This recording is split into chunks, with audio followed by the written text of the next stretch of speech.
Hello guys, આજે આપણે આમ પન્ના બનાવીશું. આમ પન્ના બનાવવા માટે આપણે કાચી કેરી લઈ લઈશું. કાચી કેરીને કુકરમાં રાખી એમાં પાણી એડ કરીને 2 સીટી વગાડી લઈશું. 2 સીટી વાગી જાય એટલે આપણે કુકરને ઉતારી લઈશું અને હવા નીકળી જાય એટલે કુકર ખોલીને વ્યવસ્થિત બધી કેરીની છાલ નીકાળી દઈશું અને ગોળ બધું વ્યવસ્થિત નીકાળી દઈશું છાલમાંથી અને ગોટલામાંથી.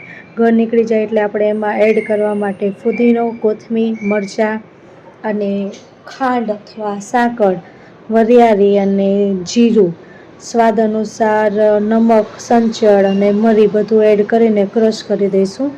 ક્રશ થઈ જાય એટલે આપણે એને પહેલાંની પેસ્ટમાં બધું વ્યવસ્થિત એડ કરી દઈશું. વ્યવસ્થિત હલાવી લઈશું અને તૈયાર છે આપણું આમ પન્ના. એને વ્યવસ્થિત કાચના એરટાઇટ કન્ટેનરમાં સ્ટોર કરી લઈશું. 15થી 20 દિવસ સુધી સારું રહે છે ફ્રીજમાં રાખવી તો. 2 થી 3 ચમચી એક ગ્લાસમાં એડ કરી અને અંદર ઠંડુ પાણી એડ કરી દેવાનું. ઉપરથી કોથમીર નાખી દેવાની. તૈયાર છે આપણું આમ પન્ના.